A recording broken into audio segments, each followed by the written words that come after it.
ჩვენ ვესწრებით ბიძინა ივანიშვილის პირადი პატიმრების სასამართლო პროცესებს.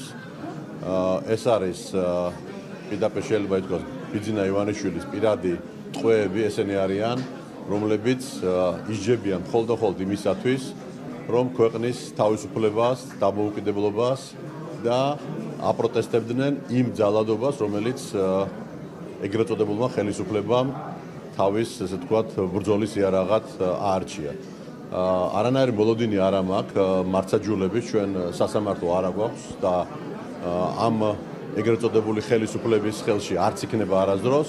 ამიტომ მოთხოვნა არის უცვლელი, ეს არის ახალი არჩევნები, ეს არის ჩვენი პოლიტპატიმრების განთავისუფლება და ეს არის ახლა ყველაზე მთავარი ფოკუსი. მე მინდა ყველა ამ ადამიანს, რომელიც დღეს თავისუფლებისთვის არის საპრობილეში, უსურო მხნეობა, გამარჯვება აუცილებლად ჩვენსკენ იქნება და აუცილებლად ყველა ის ადამიანი, ყველა ის პროკურორი, ყველა ის მოსამართლე, რომელიც აი ამ დანაშაულ ქმედებაში იღებს მონაწილეობას, კანონის წინაშე აგებს პასუხს მთელი სიმკაცრით. აპირებს თუ არა თვითმმართველობის არჩევნებში მონაწილეობის მიღებას, ბატონო მამუკა, მეც რომ გიპასუხებ, კი, რა თქმა უნდა, კი. ამერიკის მიღებულ გადაწყვეტილებასთან დაკავშირებით ვიცით და ჩინური ინტერესები იქოთება ასაკლის პროცესში. ამიტომ გვაინტერესებს თქვენი პოზიცია ამ მიმართულებით. გუშინ თქვენთვის ცნობილია, რომ ორ პარტიულმა სენატორთა ჯგუფმა წარადგინა კანონმდებლობა და დაავალა თავდაცვის მინისტრს და სახელმწიფო მდივანს შეერთებულ შტატებში, რომ სასწრაფოდ იქნა შესწავლილი ყველა ის სპორტი მსოფლიოს მასშტაბით და შემაკავებელი ფაქტორის გათვალისწინებით შეერთებული შტატების ეროვნული ინტერესებიდან გამომდინარე მოხდეს ყველგან შეკავება ჩინური ინვესტიციების და ჩანაცვლდეს ამერიკული ინვესტიციები. მსგავსი ნაბიჯი თქვენ მოისმინეთ გუშინ წინ ერთ-ერთმა უზარმაზარმა კომპანიამ ჰონკონგში დაფუძნებულმა კომპანიამ, რომელიც ასევე ექვემდებარება ჩინურ აქტს, გადაწყვიტა გაყიდოს თავისი პორტები პანამაში შეერთებული შტატების სასარგებლოდ.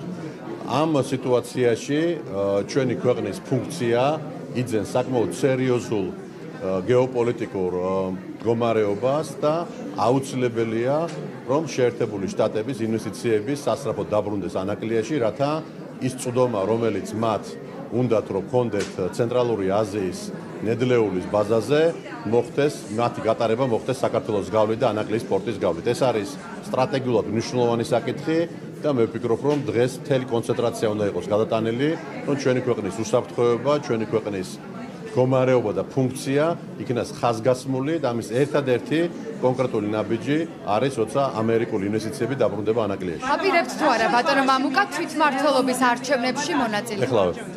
რა დილემა რა არის და რა შემთხვევაში მიიღებ დღეს თვითმმართველობის არჩევნებზე საუბარი არის შემოგდებული საკითხი ბიძინა ივანიშვილის მარიონეტების მიერ, რათა კონცენტრაცია და საუბარი გადავიდეს სხვა თემაზე.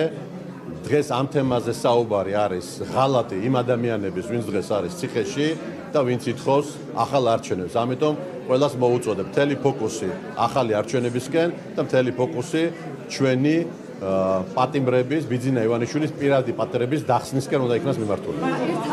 კი ბატონო. ეხლა ინფორმაციასთან დაკავშირებით ისეთი ბალტიისპირეთის დასანქცირებულ ქვეყნებმა და სანქციების ფაქტორები ამას დაკავშირებით ინფორმაცია ჩვენი ინფორმაცია ინჯინერებმა და ოპოზიციამ ერთად შეადგინა ისია, რომელსაც ყურებდა გამჭვირვალობა საქართველოს, რომელიც რამდენიმე ხნის წინ გააქვთ ოფიციალურად ესტონური ორგანიზაცია გახდა. თქვენ რას ფიქრობთ, იღებდა მონაწილეობას აი ამ სიის შედგენაში ოპოზიცია და თქვენ ძალიან მარტივი წარმოდგენა გაქვთ სიის შედგენის.